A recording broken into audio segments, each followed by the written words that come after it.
Olu lusasazo ngqolwendaba estudio 9 kwikomkhulu le-SABC eAukland Park naseNazarek eRhawutini nazi eziphambili ngokuhlwa nje. Through solidarity, we can create an inclusive future that advances the interests of people around the world. Isindululo sengqungquthela G20 samkelwa kusuku lokuqala lengqungquthela kwiziko iNazarek Expo eRhawutini. Ukade uqhankqalazo lwemibutho ehlukeneyo equka i-Operation Thuthula kunye nomkhonto wesizwe lujikana nobundlobongela emva kokuba amapolisa ethintele uqhankqalazo lwale mibutho ukuba lusondele ngakwingqungquthela G20 ebanjelwe eNazarek.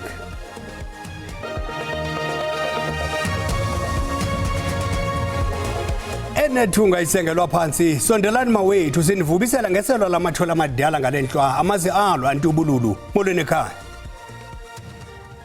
Isindululo sengqungquthela G20 samkelwa kusuku lokuqala lwalengqungquthela kwiziko iNazarek Expo eRhawutini. Kwintetho yokuvula umongameli Cyril Ramaphosa umemelele kwinkokeli eziyinxalenye ye-G20 zikhokhelise uhlumo oluqukayo ukwamemelele uhlaziyo lwenkqubo yezimali kwihlabathi.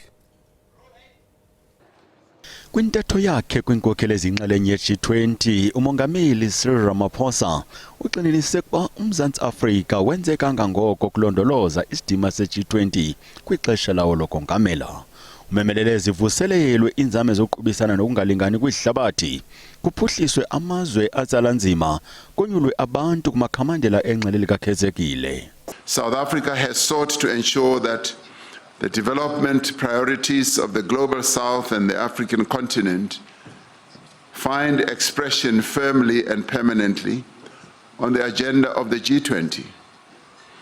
This is important not only for the people of Africa and the Global South. Ubume bezimali yenye inkalo iAfrika ngokubanzi ekudingeka inike ingqwalasela.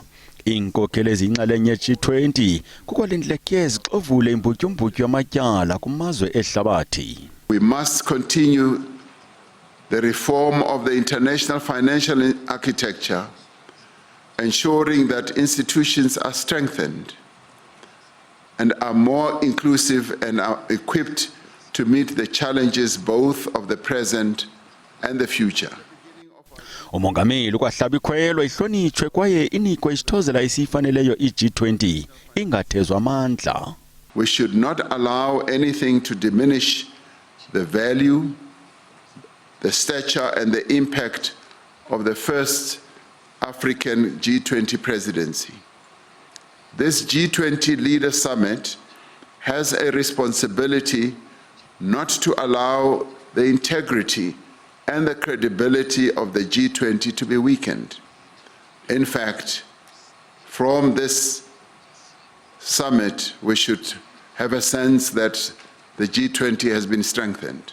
Leyo kuxatyiswa kwe-G20 unyathele kuyo emva kokuba iMelika ifune ukuthumela ifokofoko legqiza lizokwamkela ubongameli be-G20 kuMzantsi Afrika.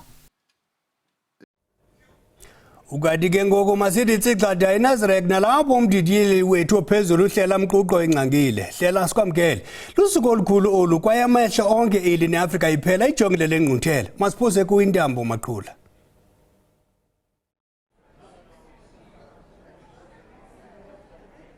Sibulele kakhulu Khuboni sikwanamkela kwakhona kulomzi umkhulu waseNazarek nalapho kugcwele khona inkokheli zamazwe ngamazwe ezizokuzimasa ingqungquthela ye-G20 neqalileyo ngalentsasa phele. Ndilapha ke studio kunye noDr. Zimzwanele Ntshwati. uDr. Ntshwati ungumphando inhloko we-G20 wase-IEG. Uza kuthi ke phele asinabisele ngokubanzi ngokuqhubekileyo namhlanje apha kule ngqungquthela sikwamkele gqirha. Enkosi ndiyabulela. Gqirha ngalenzeni kuye kwathathwa isindululo okanye isibhambathiso salapha kwi-G20 ingaba siyintoni kanye sisindululo? Sibalulekile esisindululo sithe sathathwa apha namhlanje. So njengoba ke amazwe la akwi-G20 edibana unyaka nonyaka kuye kube khona esisindululo siye siphume siye sijonge ezintweni ethe lo country ibiphethe ngalonyaka yazibeka etafileni njengezinto ezibalulekileyo. So ke ngoku ithento kokubana kuvunyelwene kungalamazwe ayi-20 into kokubana zezi zinto baza kuziqhuba kwiminyaka ezayo, into ezifana ne-just energy transitions, into ezifana ne-critical minerals, into ezifana ne-debt sustainability for amazwe amancinci asokolayo. So zezo zinto ke ezibe kuvunyelwana ngazo apha namhlanje, ayonto intsha ke leyo, njalo njengokuba iminyaka wesi-20 lena esinayo i-G20, lamazwe okokoko ke aye akhuphe le declaration okanye sisimbabatho bavumelane ngezinto abacinga bazibalekile at a global level. Siva ngathi ilizwe lase-Argentina, Dr. Ntshwati, linayo ingxaki nayo, ingaba mhlawumbi yona ingxaki yalo? Into eyenzekayo kwi-G20 njengokuba ke kudityanwe kungamazwe kuye kusetyenzwe unyaka lo wonke, and amazwe zininzi izinto angavaniyo ngazo kunto ezipha kule declaration.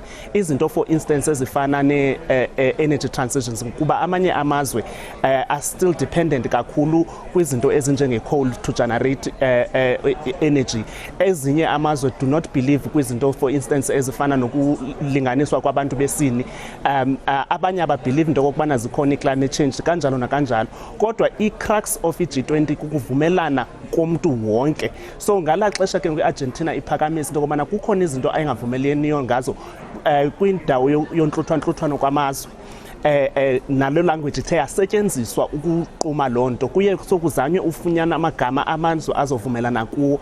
Ithento kokubana kukhona into abakhange bavumelana ngazo, kodwa njengoba umongameli wakwazi ubaphendula into kokubana njengoba sonke silapha singalamazwe zininzi into esingavumelaniyo kuzo njengoba nami besenzitsho ngoku, kodwa bathi baye bazame indlela yokunto kokubana basebenzisa amazwi or amagama abazothi bakwazi uba nabo bonke bathi baya compromise. So compromising on the language kwi-G20 declaration is a big thing, because kufuneka kuvunyelwane ngumuntu wonke izinto kokubana kuphume isimbambatho. Kodwa ke i-country yethu ikwazi xa isithi kukho into engavumelaniyo nazo ipapashe kunxibelelwano kuba mhlambi uvumelana ngento wena kwi-country yakho eningavumelaniyo ngayo at a national level or at legislative level. So uyakwazi into yobana ucommunicate loo nto for i-country yakho into yokubana bakwazi abantu bakwi-country yakho into yokubana awuhambanga waya kwamanye amazwe wayovuma izinto abangavumelaniyo ngazo nazo. So impendulo ke ngoku umongameli beyinika into ekanjalo nephi na enye country yakwazi ukuyenza loo nto.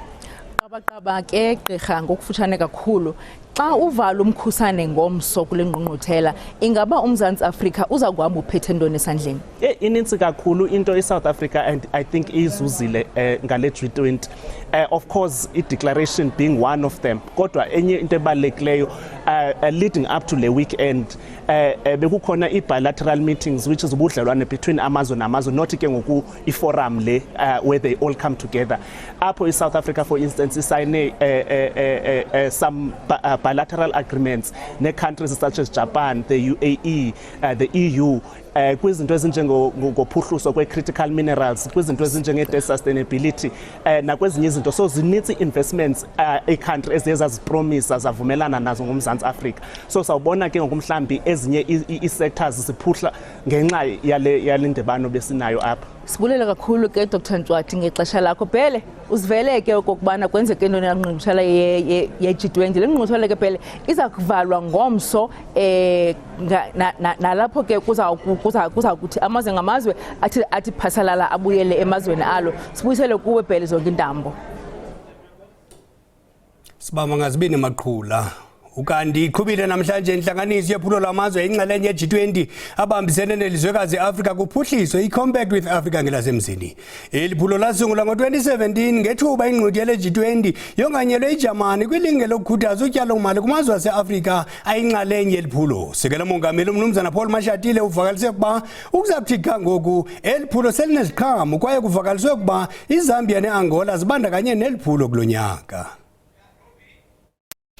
Iphulo lamazwe angaphansi kwe-G20 azimisele ukusebenzisana nelizwekazi Afrika i-Compact with Africa lizinikele ekuphuculeni iziseko, uqoqosho nezopolitiko kwilinge lokurhwebesha abatyalizimali kwi-Afrika. Ethetha kwintlanganiso yanamhlanje usekela mongameli woMzantsi Afrika umnumzana Paul Mashatile uthe oko lasungulwa eliphulo lizimisele ukudala imisebenzi nokuzisa utyalo-mali kumazwe ayinxalenye yalo.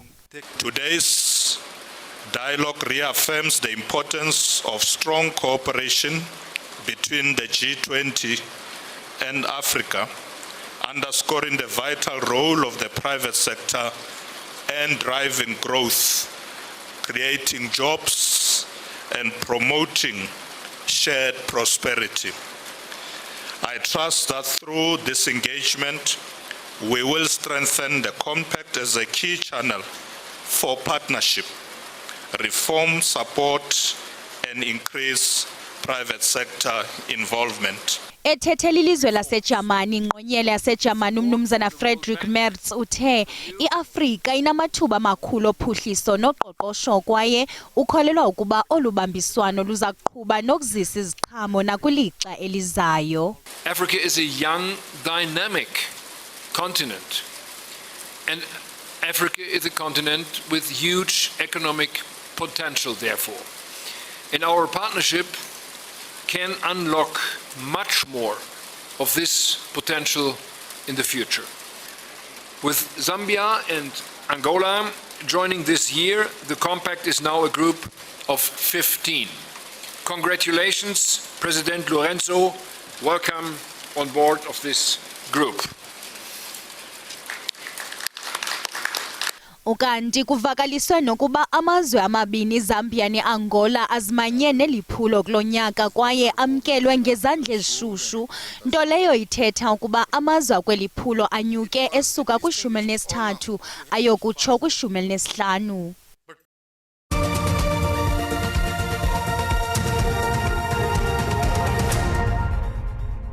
Sihlabele mgama nendaba zethu ngaphambili uqhankqalazo lwemimbutho ehlukeneyo equka i-Operation Dudula kunye nomkhondo wesizwe lujikela nobundlobongela emva kokuba amapolisa ethindele uqhankqalazo lwale mibutho nobelisingise kwingqungyela ye-G20 ebanjelwe eNasrec. La maqela athi afuna ukuqaqambisa imiba exakileyo kweliyo lwaphulomthetho kunye nentswela-ngqesho. Inkonzo yesipolisa inqinile ukuba iza kumangalela amalungu amabini eqela elilwela ukufudula bemi bamazwe ngaphandle kweli i-Operation Dudula nababanjwe namhlanje ngethuba beqhankqalaza ngaphandle kwendawo yaseNasrec apho beqhubeka khona ingqungquthela ye-G20. Ukanti la malungu abekwe amatyala aquka ukonakalisa izinto kunye nokonzakalisa amapolisa. We have opened a case against Dudula. The charges that they're facing, firstly, public violence. The second one, assaulting of a police officer and contravention of the court order. You'll recall that they were handed down a court order not to intimidate and harass foreign nationals.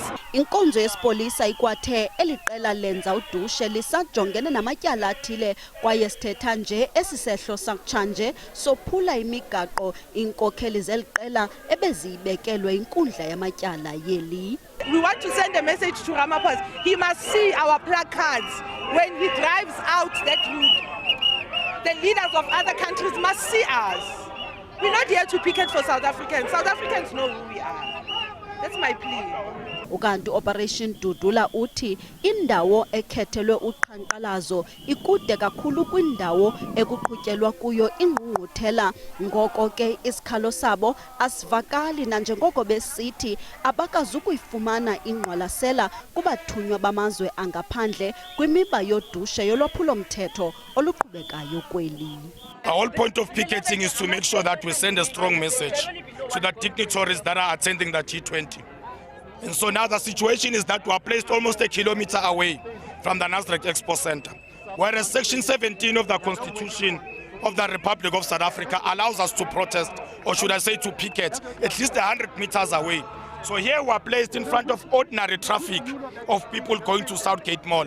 It is not them we want to talk to.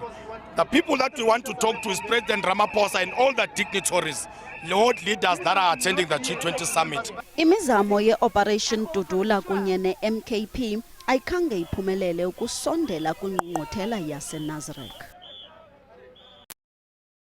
Umfela ndawonye weteksi Santaco uyalichaza ikhwelo likamongameli Cyril Ramaphosa lokubhengeza ubundlobongela obusekele kwisini njengenhlekele. ISantaco imibutho yezenkolo nesebe lezothutho ibambe umhlangano womthandazo ukumelana ne-GBV ubundlobongela beteksi nengozi ezindleleni ePolokwane eLimpopo phantsi komongo wokuthandazela impilo nobunye. Emva kwesibhengezo sikamongameli Cyril Ramaphosa sokubalula ubundlobongela obusekelwe kwisini njengombhodamo kwisizwe, imibutho ngemibutho ithe igqolo nokusengela kwelo thunga linye isithi kwanele. uMbono Mxesibe uphulukene nababebaxabisile ngenxa yobugwenxa nokutenxa kwezimilo ke ngoko phansi nge-GBV. We are concerned and we want to address these issues of the gender-based violence, especially in our communities, as much as it's a national disaster, not only in the taxis but for the whole nation. So we are together in prayer, and we are saying today we are still going to do it annually, going to other provinces to preach this gospel about let's stop it. Kananjalo imibutho ezenkolo ekhokelwa libhunga lamabandla eli ngungelene ngezikhungo ithandaza ukuba uphele nya umsinga ubundlobongela obusekelwe kwisini. Kambe ke bamemelele ngenyaniso ukuba buphele ubundlobongela beteksi besaleka ngelicenga ophezu konke ukuba alamle kwimpalalokazi ngenxa yengozi ezindleleni nanjengoko ixesha leziyunguma lisemnyango. It must just be beyond the prayer. It must also be a program of action. What next? Because if we pray and we don't have an action, therefore our prayer becomes like just a noise. Lo gama isebe lezothutho lithi sezivakala izinqe zentshukumo zamaphulo aphathelene nokhuseleko ezindleleni. There will be heightened police visibility on our roads. We're going to be deploying the National Traffic Police strategically throughout the country. Ukanti ke iSantaco ithi umyalezo wayo wokuqala ubundlobongela obusekelwe kwisini awuzokuphelela emthandazweni kazwelonke, koko uza kuqhubeka nokuqaqanjiswa kumanyathelo wayo onke. Angaphya kwekhulu amanina namadoda kuquka nabantwana athi angena kwizitalato zaseMannenberg eKapa kuqhankqalazo lunoxolo ukulwa ubundlobongela obugqubayo. Amaqela ancedisana nenkosi yesipolisa eNtshona Koloni aququzelela lo msitho. Amaxhobo olwaphulomthetho kunye namapolisa abambene ngezandla kwiphulo lokufuna ukuba ulwaphulomthetho lunikwe ingqwalasela eNtshona Koloni. Indibulo ezangamele ingingqi ze-Cape Flats zithabatha umyinge ongama-50 wabantu mihla le ngenxa yoludusho oluphakathi kwamagintsa kunye noonoteksi ndithi noorhunda be-protection gangs. Kodwa ngoku abahlali bathi kwanele. Thursday night, 5 o'clock side, my stepson was killed. I was with him in the ambulance. I asked him, he shot him. He couldn't talk. And then I went with him to the Heideveld Hospital, and he was just for 10 minutes in that cubicle, and then the doctor came out and he died. Umbakhokeleyo kule peace walk ibikutyikitya koxwebhu loxolo i-Peace Pledge. You know, given all the high rate of murders and killings and gang violence in the areas here on the Cape Flats, it was necessary to bring people together just to reaffirm the fact that we are all in the struggle together. Nangona intsapho ezichatshazelwe loludushe bezihamba ecaleni kosomaqhuzu basemapoliseni ayitsho loo nto yokuba abazukuphakamisa iziphoso zamapolisa lawo. On the 4th of February, he was a key witness in a murder case. The perpetrator is still walking around. Abaququzeli bale peace walk bathi zonke inkalo nezigaba zikarhulumente zifanele ukuqokelelana zediqolo nokuqoqosha izixhobo zokuzisa inkonzo ezizokusombulula le ngxaki emengenyawo yoludushe olungade luphele kwi-Cape Flats. Kungenjalo abahlali baya kuhlala behambela oluxolo boluphuthaputhayo. Kwindaba ze-SABC ndinguthando Ndunja eMannenberg eKapa. Kanti ke ngoku masiphinde sibuyele kumdidiyeli wethu ophezulu uDlela Mququ eseNazareth kunye noSophie Mgwena. Hlela masiphinde siziphose kuwe Intambo Maqhula. Sibulele kakhulu Bhele, sikonamkela kwakhona Bhele apha eNazareth. Ngoku ke Bhele sawuthetha nomhleli wezopolitiko walapha ekhaya uMzwandile Mbeje. Sikwamkele Shandu. Simukele nababukeli ekhaya. Shandu, ngeli xesha uMzantsi Afrika ubuthatha i-picture umongameli bonke, ububona into okubana umongameli Ramaphosa unelunda kwaye uyazingca ngayo yonke lento. Ingaba lo mzuzu kuthetha ukuthini ngoMzantsi Afrika? Uzokhumbula phela ukuthi ukuqala kwalenkomfa ehlela bekunezinkulumo eziningi ikakhulukazi ngesikhathi iAmelika ithi ke ayizi futhi ke singasithathi isinqumo sokuthi lenkomfa iphothulwe. Kwase ukuthi ke amazwe ayingxenye yeG20 aphumela obala athi azoyiseka iNingizimu Afrika ngokuphelele. Utheke umongameli mayiqala evula lenkomfa wakubeka kwacaca ukuthi ke ideclaration kumbe izinqumo zalomcimbi zizothathwa namhlanje. Lokho okumnikile ithemba ngoba ubazi ukuthi naphezulu ukuthi iMelika ayikho kodwa bonke abanye bayameseka. Shandu lengqungquthela ewe ilapha eMzantsi Afrika kodwa ikumhlaba waseAfrika. Ingaba lonto leyo ithetha ukuthini for iAfrika? Uzokhumbula ukuthi naphezulu ukuthi lena kuthiwa iG20 kusho ukuthi iqeqebana lamazwe awu20. INingizimu Afrika ayigcina ngalapho hlela iye yamema namanye amazwe aseAfrika ukukhombisa ukuthi naphezulu ukuthi ke naphezulu ukuthi yithi sodwa esiyilunga leG20 kodwa asifuni ukuhamba sodwa uma ngabe sizama ukuthuthukisa yamema ke namanye amazwe aseAfrika yingakho bekunamazwe awu42 lapha. Into leyo ngempela ebiyenzele ukuthi njengoba lengqungquthela ibanjwa ukuqala eAfrika nabantu baseAfrika kufuneke bezwe ukuthi bayingxenye yabo bezizwe ngenxa yeNingizimu Afrika. Sibulele kakhulu ngexesha lakho Shandu. Sibuyisela kuwindambo Bhele. Siyabulela. Sibambe ngazibini kuhlela mquqo noMzwayi kaShandu sithi kubo ngamana.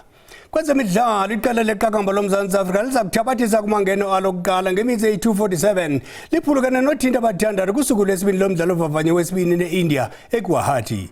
Kwakhona iProteas iphumelele itoss zakhetha ukuqoqa kuqala. Intshatsheli zehlabathi zikhokhela uthotho lwemidlalo ovavanye imibini ngenqaku eqandini. Ukuba ngaba amaxesha besingabajonga encwadini bengasagedisi iziphakade yakubeli xelizayo laRhoshirha.